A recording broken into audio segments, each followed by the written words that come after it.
국가적인 문제를 해결하는 길은 문제를 낸 사람에게 있겠지요.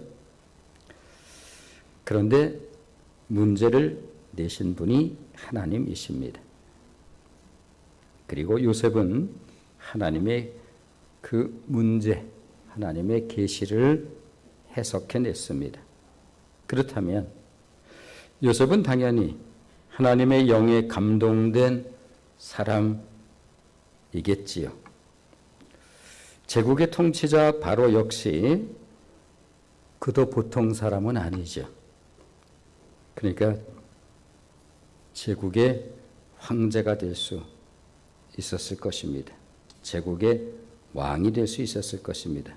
최고의 나라, 당시 최고의 자리에 있는 바로 역시 보통의 사람은 아니었겠지요. 그러기에 꿈 해몽과 더불어서 국가적 재앙에 대한 대안까지 제시하는 요셉을 보면서 그렇다면 그대가 바로 우리에게 필요한 적임자라네. 그리고 요셉을 총리로 임명한 것입니다. 요셉의 초자연적 통찰력과 지혜를 이제 알아본 셈인데, 그렇다고 천하의 바로가 무턱대고 요셉을 총리로 임명했겠습니까? 어림도 없고, 그럴 리 없겠지요. 사람을 통해서 모르긴 해도 분명히 알아봤을 것입니다. 누구보다 친위대 대장 보디발의 증언을 들었을 테고, 요셉의 제목이 무엇인지 바로가 알았을 테니 그 제목에 대한 진위, 소상하게 거짓 없이 사실대로 말하라 그랬겠죠. 누가 말하든 간에 요셉의 평은 똑같았습니다.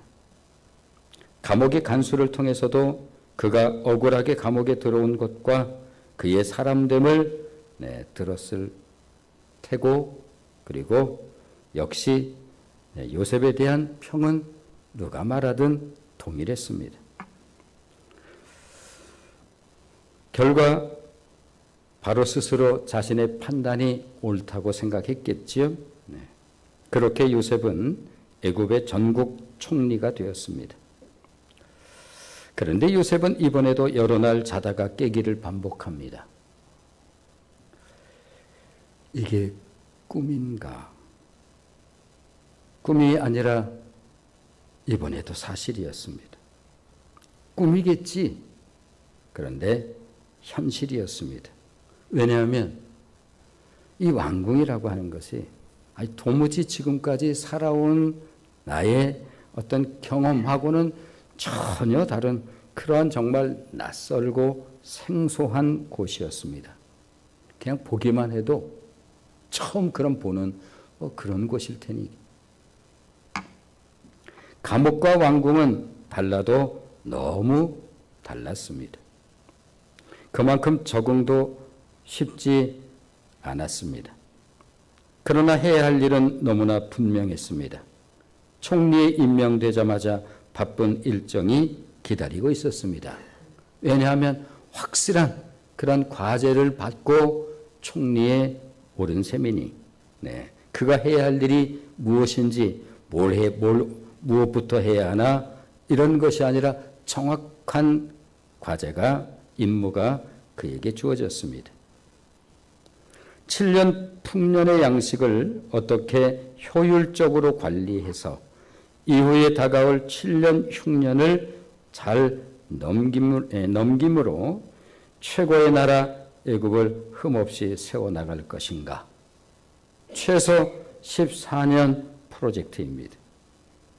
할 일이 엄중한 만큼 받은 권력도 대단했습니다. 그러니 이것이 매일 밤 자다 깨다 이것이 현실인가 꿈인가, 꿈인가 현실인가. 창세기 41장 44절 말씀을 보시면, 창세기 41장 44절 같이 읽습니다. 시작. 바로가 요셉에게 이르되 나는 바로라. 애굽 온 땅에서 내 허락 없이는 수족을 놀릴 자가 없으리라 하고 절대 권력을 위임받은 거예요.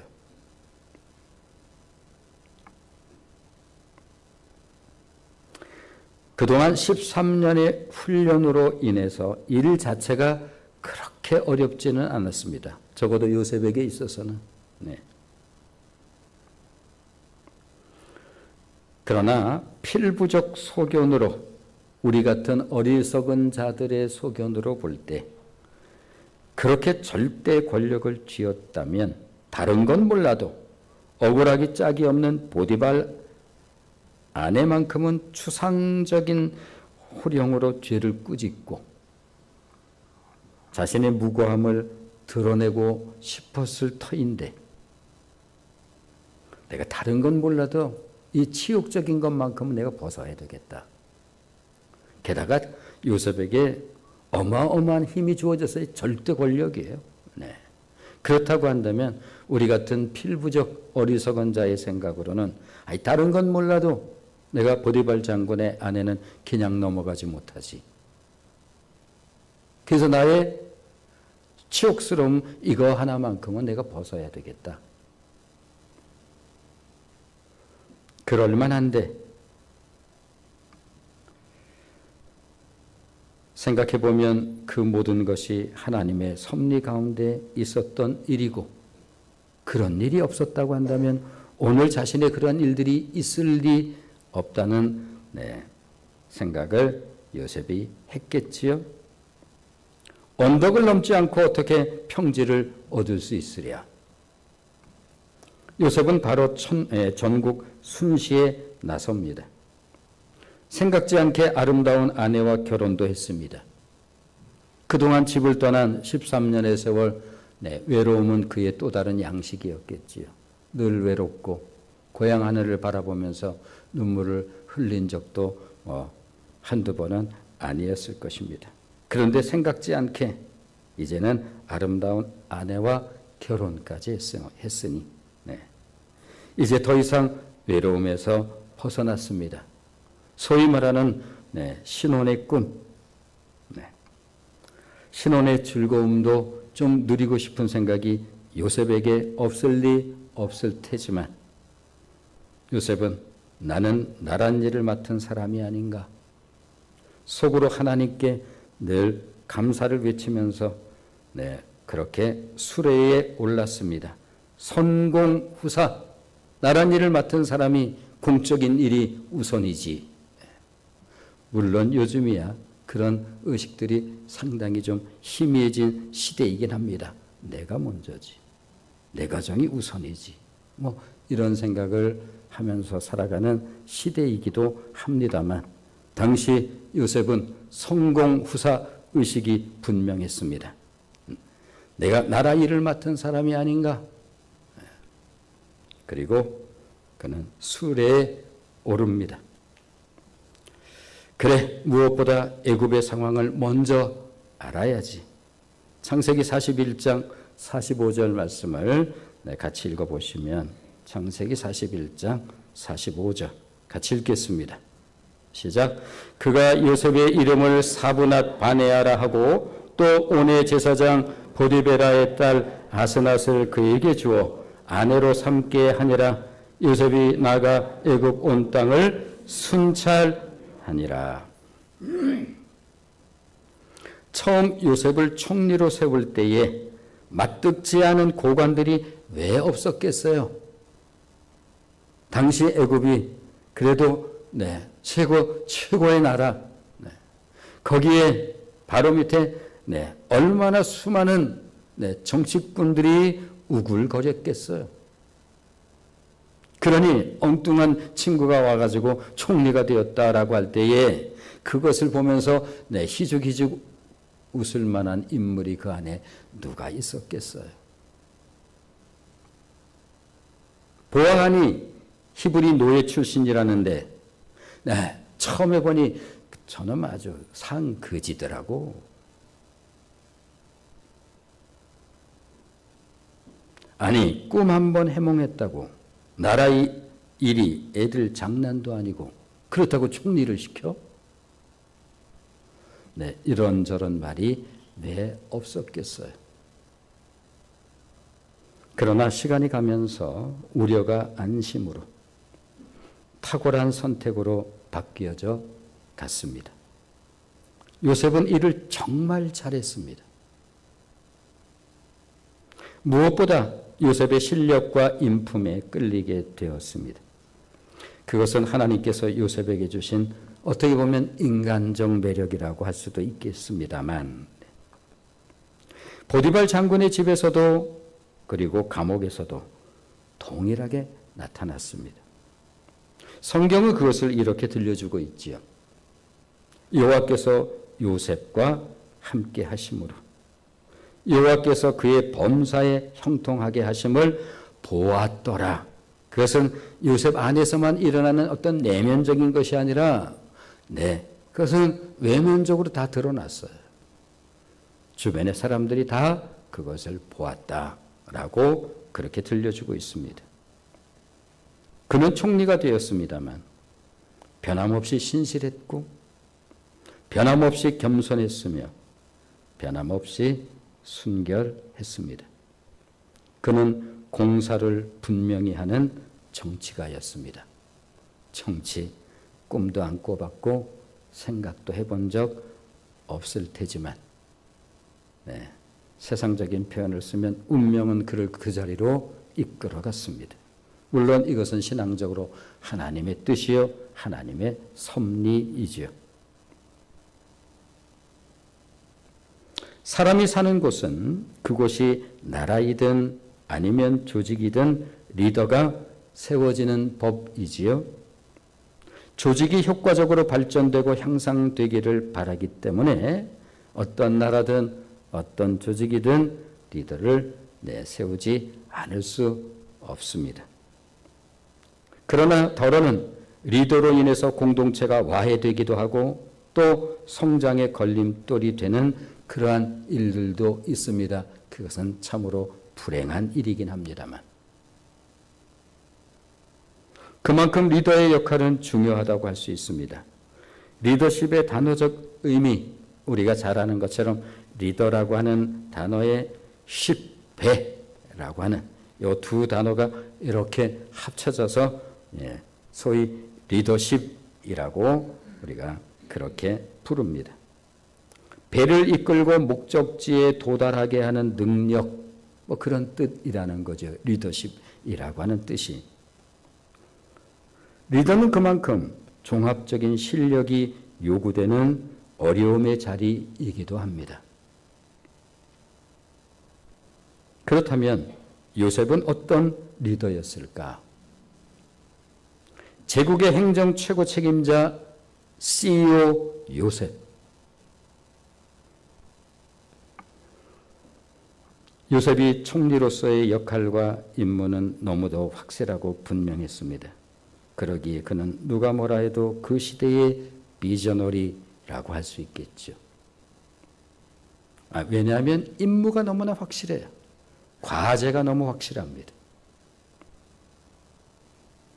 그것을 위해서 세움을 받았습니다. 비저너리라고 하면 미래를 예측하고 그 가능성을 현실로 만들어내는 선구자를 우리는 그렇게 비저너리라고 부릅니다. 예지력 있는 안목으로 시대를 앞서가는 리더. 그러므로 요셉의 리더십은 당연히 비전 제시형 리더십, 이렇게 말할 수 있겠죠. 사람들과 꿈을 공유하되 결코 사람을 이용하지 않는 이 사람이 바로 요셉이었습니다. 그렇습니다. 애굽이라고 하는 나라에 그야말로 토질이 좋았거든요. 왜냐하면 나일강을 끼고 있기 때문에. 또 그것이 홍수가 나서 범람이 되면 근데 그것으로 해서 옥토가 되어지기 때문에 지금까지 7년, 흉년이라고 하는 것은 있지도 않았습니다. 흉년이 한두 해 정도야 왜 없었겠습니다마는 그러나 흉년이 7년 동안 그것은 경험도 못 해봤습니다. 그 그러니 요셉이 나름대로 애굽의 백성들을 얼마나 설득해야 했을까? 분명히 올 것입니다. 의아한 눈빛들, 그런 가운데서도 그것을 설득하지 않으면 안 되는, 그리고 그것을 움직여야 되어지는, 비전을 제시하지 않으면 안 되는, 이것이 바로 당시 요셉이 가지고 있었던 리더십이었습니다. 말씀드린 것처럼 사람들과 꿈을 공유하지만 그러나 결코 사람을 이용하지는 않는, 그런 의미에서 요셉은 시대의 축복이라고 할 수 있겠죠. 보디발 장군의 집에 있을 때는 요셉으로 인해서 보디발 장군이 그냥 잘 됐어요. 성경은 언제나 이렇게 말해요.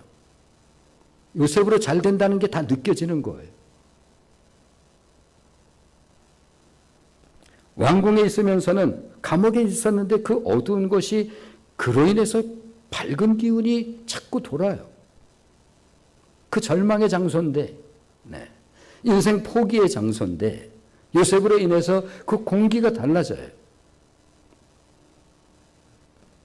왕궁에 있으면서는 애굽 전체가 위기로부터 벗어나는 축복을 경험하게 되어집니다. 자, 창세기 39장 5절 말씀을 한번 보시면 창세기 39장 5절입니다. 같이 읽겠습니다. 시작. 그가 요셉에게 자기의 집과 그의 모든 소유물을 주관하게 한 때부터 여호와께서 요셉을 위하여 그 애굽 사람의 집에 복을 내리심으로 여호와의 복이 그의 집과 밭에 있는 모든 소유에 미친지라. 그가 그의 모든 소유물을 주관하던 그때로부터 하나님께서 요셉을 위해서 복을 내리셨는데 그것이 바로 보디발 장군의 모든 소유에 미쳤다. 그것을 다 보는 거예요. 요셉에겐 분명한 목표가 있었습니다. 그러나 목표지향적 리더는 아닙니다. 오직 그것만 바라보는, 오직 목표만 생각하는 그런 리더는 아니었어요. 미래의 목표와 비전보다 사람들 간의 유대를 중시하는 인간 중심적 리더십을 가지고 소위 세상 정치에서 흔히 표현하기도 하고 삶 속에서 우리들이 흔히 표현하죠. 소통과 통합, 이런 단어 많이 쓰죠. 소통과 화합, 조정과 조율. 애굽은 다문화적 사회였습니다. 요셉 스스로가 소수 부족 출신이에요. 백그라운드가 아주 열악해요.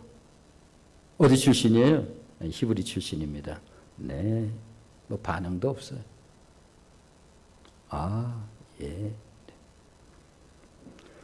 이와 같은 소수 부족 출신의 한계를 화합 중심의 리더십으로 풀어갑니다. 그 결과 모름지기 정치란, 여기서 지금 얘기하려고 하는 것은 아닙니다. 모름지기 정치란 비전을 제시해야 하지요. 그러나 비전하면서 헛된 꿈만을 추구해서는 안 되겠죠. 참된 꿈이라고 하는 것은 망상도 몽상도 아닌 것입니다. 당연히 현실적 성과가 있어야만 되었을 것입니다. 앞으로 다가올 7년 흉년의 재앙은 나일강을 중심으로 농사를 지어온 애굽에게 있어서는 한 번도 경험해 본 적이 없는 대재앙이라고 할 수가 있습니다. 늘 옥토인데 무슨 홍수가 나서 범람을 하면 그로 인해서 그 좋은 땅으로 다시 갈아엎게 되어지는데 그냥 색깔만 해도 검은 색깔로 있는 그 땅에서 농사 짓는데 무슨 7년 흉년이라니 한 번도 경험해 본 적도 없습니다. 몇 년이야 있었죠. 따라서 요셉이 꿈 이야기만 하면서 경제를 살리지 못한다고 한다면 결과는 등 돌림을 당할 수밖에 없을 것입니다. 세상은 냉혹하기 짝이 없죠. 우리가 살아가는 내 삶의 터는 그야말로 냉혹하기 짝이 없습니다.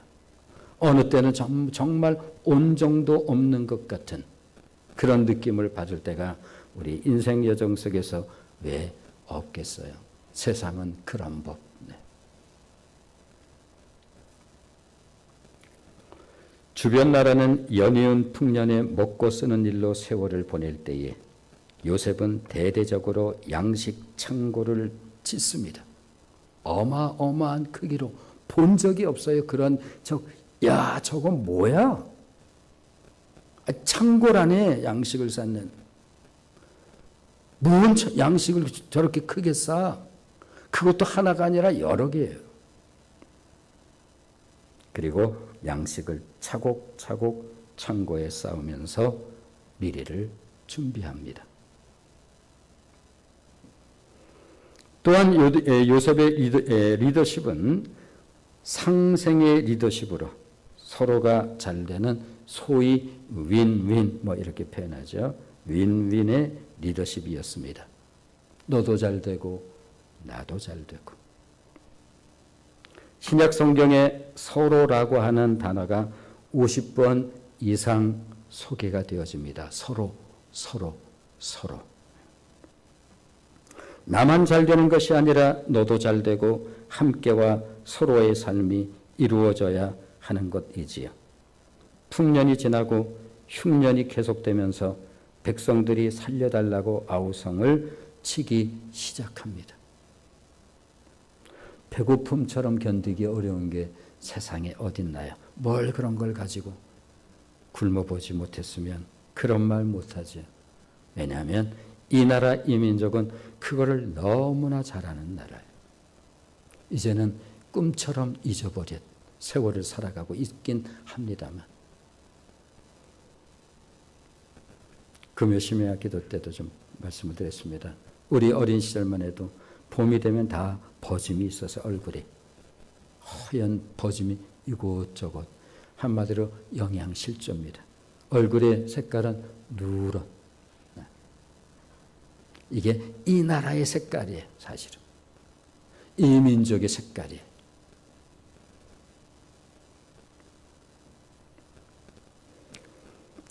그때 요셉이 해결책을 내놓습니다.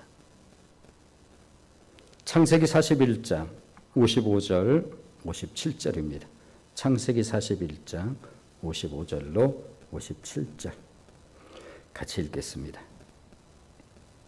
시작. 애굽 온 땅이 굶주림에 백성이 바로에게 부르짖어 양식을 구하는지라 바로가 애굽 모든 백성에게 이르되 요셉에게 가서 그가 너희에게 이르는 대로 하라 하니라. 온 지면에 기근이 있음에 요셉이 모든 창고를 열고 애굽 백성에게 팔세 애굽 땅에 기근이 심하여 각국 백성도 양식을 사려고 애굽으로 들어와 요셉에게 이르렀으니 기근이 온 세상에 심함이었더라 그랬습니다. 요셉 한 사람으로 인해서 죽음의 시절 모두가 삽니다. 흉년도 그냥 한두 해야 그렇게 어렵게 그러나 3년이 지나가면 무슨 수로 살아요? 먹어야 살지. 네. 그냥 세상이 아우성해. 그러한 죽음의 시절 모두가 살아요. 요셉으로 인해서.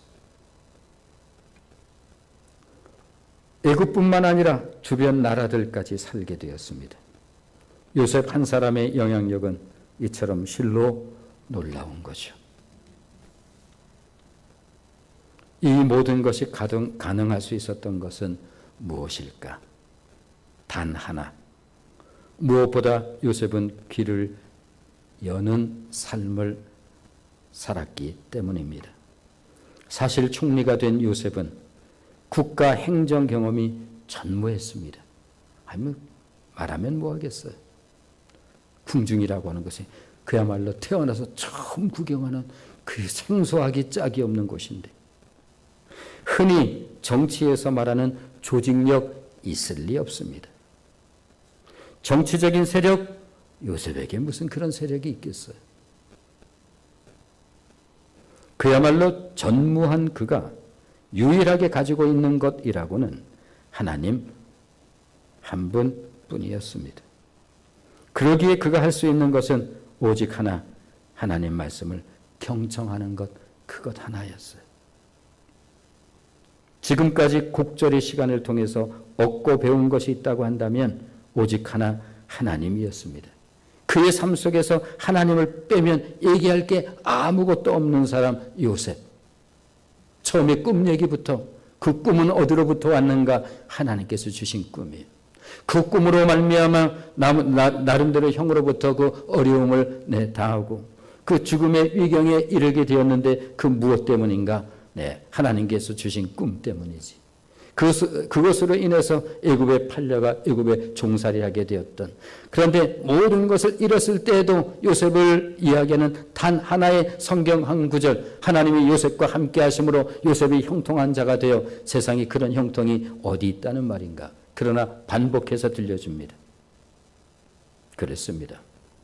요셉의 인생에 있어서 하나님을 빼면 아무것도 없습니다.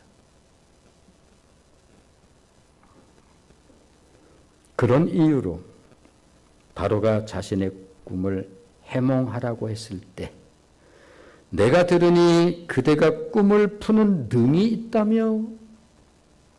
바로가 묻습니다. 상그지 같은 꼴로 어느 날 갑자기 천하의 바로 앞에 선 요셉이 대답을 합니다. 그것도 주저없이 내가 아닙니다.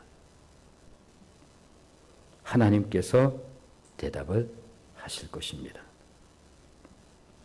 만일 이와 같은 확신이 없었다고 한다면 나일강의 범람으로 퇴적되는 기름진 토양을 가진 애굽에 수년 후 대흉년이 찾아올 것을 바로 앞에 어떻게 확신에 찬 말로 말할 수 있을까? 바로가 바본가? 이 나라에서 그런 것을 경험해 본 바가 없는데? 아닙니다. 분명합니다. 만일 하나님에 대한 학습이 그의 인생의 저 뼛속까지 그렇게 들어있지 않는 한 무슨 재간으로 그렇게 바로 앞에서 그것을 확신에 찬 말로 말할 수 있을까?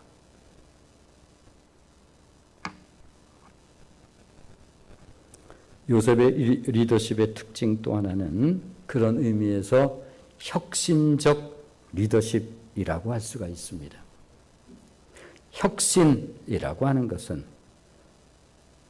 묵은 것을 바꾸어서 새롭게 하는 것, 이노베이션. 이것을 우리들이 흔히 혁신이라고 말합니다. 요셉이 무슨 혁신은 무슨 혁신? 요셉 총리는 7년 풍년에 만족하지 않고 7년 흉년에 대비를 합니다. 누구도 하지 않을 때에. 지금까지의 고정관념은 말씀드린 것처럼 나일강이 있는데 흉년이 올 리 없다는 것이 그들의 삶의 생각입니다. 그러나 요셉은 지금까지 비축이라고 하는 개념 자체가 없어요. 그들에게. 뭘 쌓기는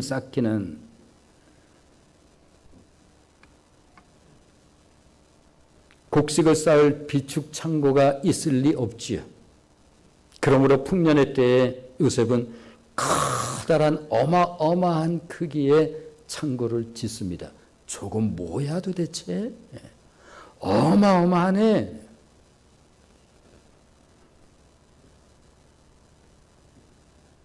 이로 인해서 쓸데없는 짓을 한다는 모함을 요셉이 안 들었을까요? 들었겠지요. 말하기 좋아하는 것이 인간의 본성인데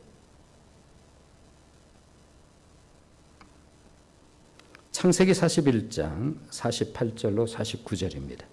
창세기 41장 48절로 49절 같이 읽겠습니다. 시작. 요셉이 애굽 땅에 있는 그 7년 곡물을 거두어 각 성에 저장하되 각 성읍 주위의 밭의 곡물을 그 성읍 중에 쌓아두매 쌓아둔 곡식이 바다 모래같이 심이 많아 세기를 그쳤으니 그 수가 한이 없음이었더라. 어마어마하게 쌓였어요. 네. 이렇게 미래가 준비됩니다.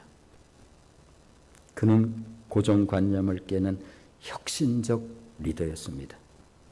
당대 그런 리더는 없었습니다. 뿐만 아니라 토지개혁을 단행을 합니다. 창세기 47장 26절 말씀 같이 보겠습니다. 창세기 47장 26절 같이 읽겠습니다. 시작. 요셉이 애굽 토지법을 세우매 그 5분의 1이 바로에게 상납되나 제사장의 토지는 바로의 소유가 되지 아니하여 오늘날까지 이르니라. 이것이 바로 요셉 이전에는 없었던 value innovation, 혁신적 가치, 네. 가치의 혁신.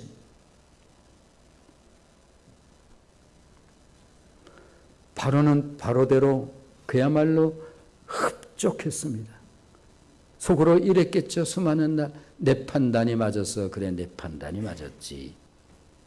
왜냐하면 네, 모든 토지 이러한 부분으로 바로의 위가 더욱 견고해졌으니 뭐라고 말하겠어요. 종종 말하는 것처럼 세상에 술렁술렁한 것은 없어요. 솔직히 말하면 애굽에 얼마나 수많은 정치꾼들이 있어. 나는 자기들끼리 있으면 거의 반말로 욕하는 거죠. 난 저놈 생각만 하면 밥맛이 없어. 애굽에 그렇게 인물이 없어. 저놈 처음 들어올 때 봤어? 아니, 인간도 아니지. 완전히 상그지였다니까. 애굽에 그렇게 인물이 없냐고.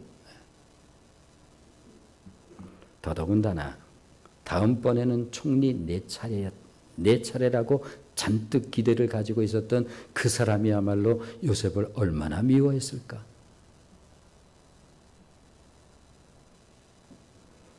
다니엘이 바벨론의 요직에 있을 때 그 다니엘을 끌어내려고 온갖 수술을 다 꾸몄는데, 아니 애굽의 정치가들은 뭐 바본가요? 그런데 문제는 요셉을 따를 자가 없는 거예요. 대단한 혁신가였고 그러나 조용했지만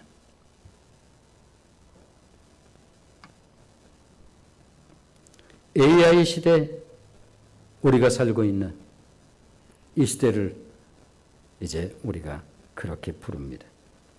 앞으로 없어질 직업들이 많아질 것이다. 그것은 어제 오늘의 얘기는 아니지요.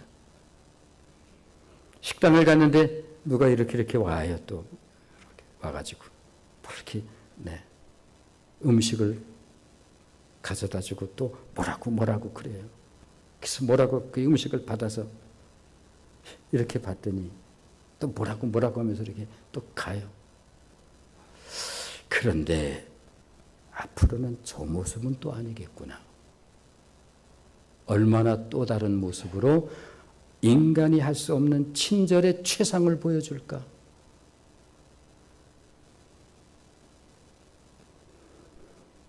앞으로 없어질 직업들이 많아질 것은 불보듯 뻔한 일.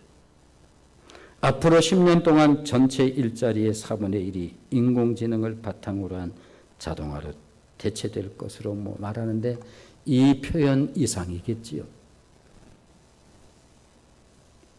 과거에 그렇게 붐비던 영화관 이따금이라도 한번 1년에 한두어 번이라도 가보시죠. 가보시면 어떻습니까?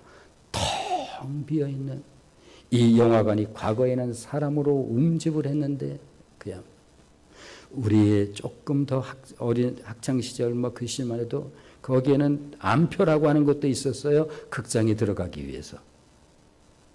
지금은 아무도 없이 거의 간 사람들만 온통 전체를 빌려서 보는 이것이 오늘의 현실입니다. 과거에 사로잡혀 있으면 무슨 일을 당할지 모르는 시대에 이 시대 속에서 살아갑니다. 더 창의적일 수밖에 없는 시대. 사실 당시의 비저너리인 요셉의 비전은 하나님으로부터 온 것입니다. 요셉, 그는 당시 유일하게 미래를 보았던 사람이었습니다. 당대 혁신의 아이콘 요셉. 그는 당대 혁신의 아이콘입니다. 누가 뭐래도 못 따라가요. 말은 뒤에서 하는데 전면에서 말은 못해요. 따라갈 수가 없어요, 요셉은. 사실 요셉은 당시 유일한 비저너리였고 혁신가였습니다. 당연하지만 그의 비전은 하나님으로부터 온 것입니다. 그의 혁신 역시 하나님으로부터 온 것입니다. 우리는 흔히 기독교 신앙을 매우 고루하고 고답적인 것쯤으로 여기는 경향이 있습니다.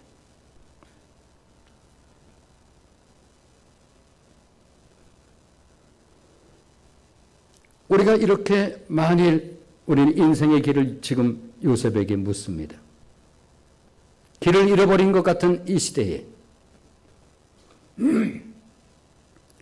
요셉 당시 최고의 혁신의 아이콘 그에게 묻습니다. 당신이 아는 기독교는 어떤 종교입니까? 당신이 알고 있는 하나님은 어떤 분이십니까? 신앙은 좀 고루하고 고답적이고 그런 것 아닌가요? 네, 요셉이 고개를 가로젓습니다. 그렇지 않습니다. 나의 밸류 이노베이션, 가치 혁신은 100% 하나님으로부터 온 것입니다. 우리가 그것을 잘 알고 있습니다. 요셉, 총리가 그의 인생의 최고의 정점이었을까? 우리가 인생의 길을 그에게 묻는 것은 총리 이후에 더 멋진 생애를 살아냈기 때문입니다. 다시 말해서 요셉은 총리가 그의 성공 목표가 아니었어요.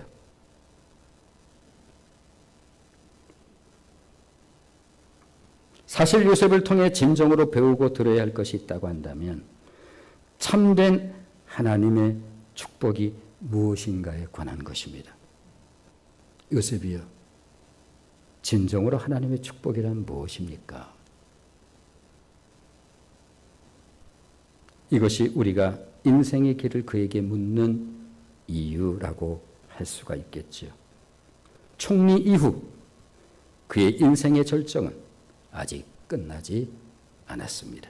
기도하겠습니다.